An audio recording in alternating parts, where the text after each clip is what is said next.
election campaign, and I anticipate that those things will be the subject of discussions with the Independents and the Greens during the... Prime Minister...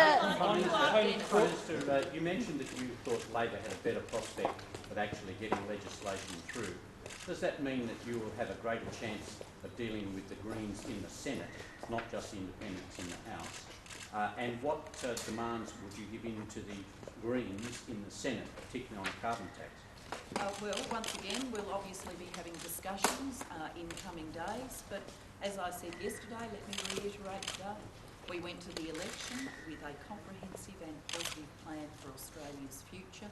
That comprehensive and positive plan dealt with climate change, obviously, from the perspective of someone who believes in climate change.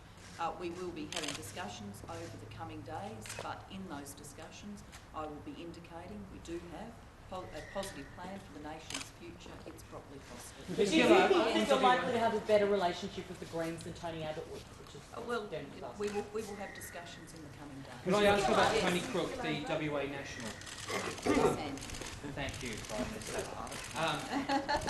Tony Crook, the WA National, he ended Wilson Tuffy's 30-year reign in Parliament.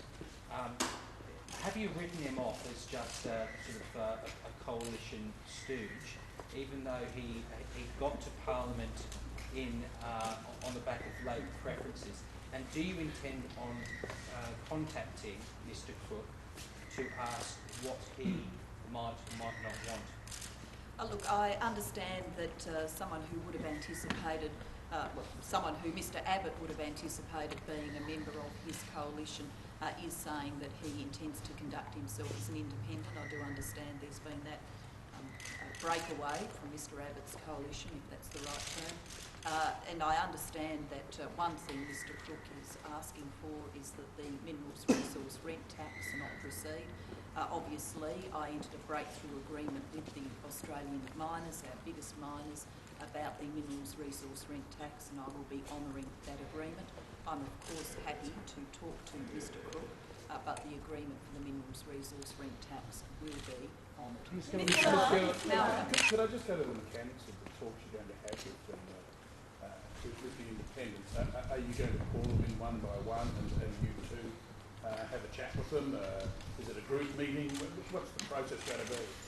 Well, look, I think as the Independents, the three Independents in the House of Representatives have indicated publicly, they are talking to each other, and then obviously they will talk to the government, and those talks will involve me and the Deputy Prime Minister. When you're still out the first... If you are able to form government, do you give the Australian people any assurance that they won't be going back to the polls prematurely? Well, the government is formed in the House of Representatives, so it's not for me. I can't individually, or even as leader of the Labor Party in present circumstances, give that assurance.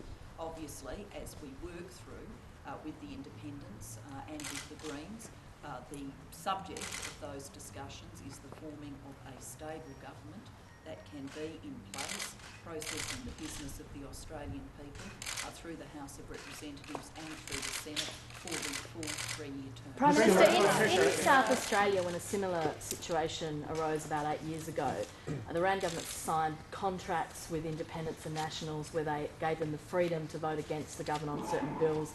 They agreed to support them on no confidence motions. Could you see yourself entering into a similar agreement with independents in this situation, like a contract as such? And have you sought any advice from Mr Mike Rowan about how things operated in South Australia? Not playing rule in real-life games. Treasurer. Yeah, so one for Wayne. Yep.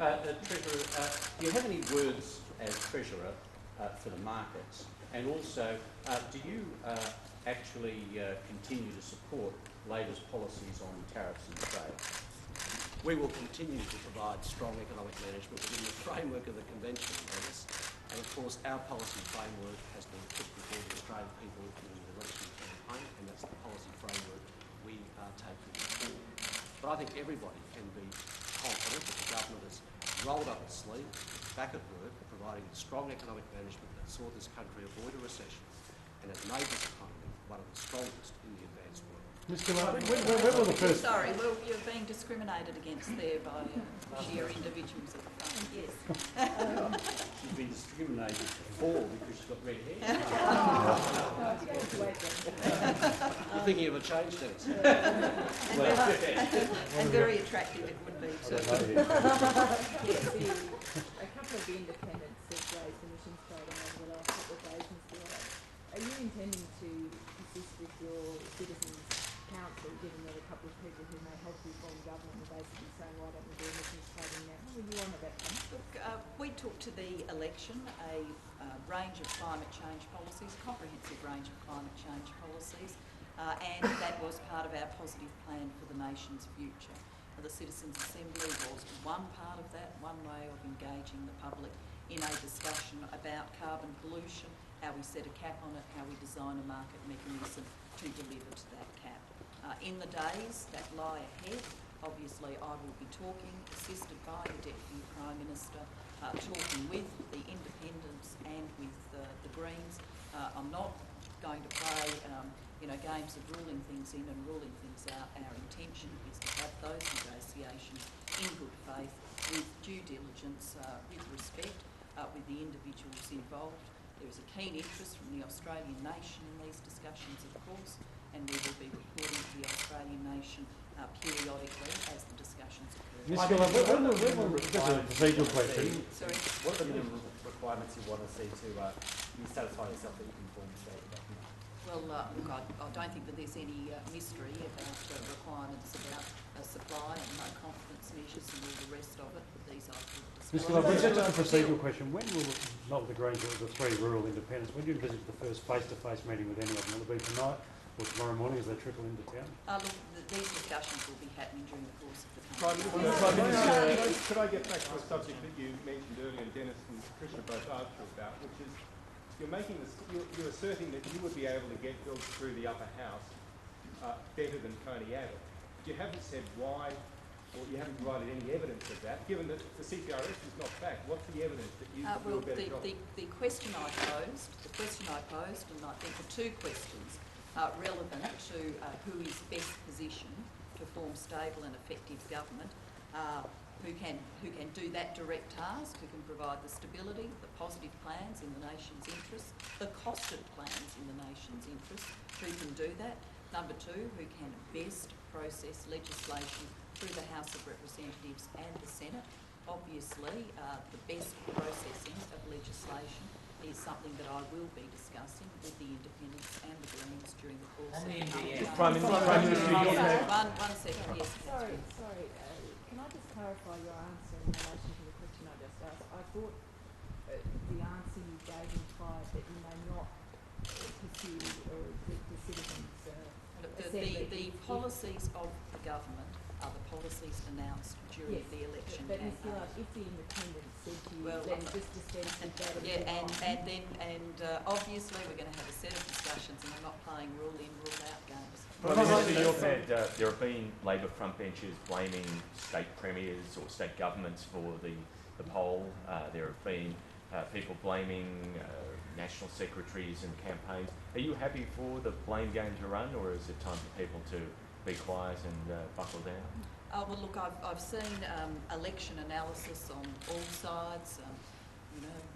Guy Barnett, I think, giving some free advice about the nature of the coalition's campaign in Tasmania, just to take one example. My priority and the priority for the Labor team is providing a stable and effective government in this period, and obviously the negotiations to provide stable and effective government in the days beyond. Prime Minister, Okay, last question, Dennis. On parliamentary reform, not asking you to rule in or rule out independent talks, it seems inevitable we will have a minority government. Is parliamentary reform changes to question time? Is that inevitable? Look, I have heard the message from the Australian people, and I think that message is they want to see something different than business as usual. Okay, thank you very much. Thanks.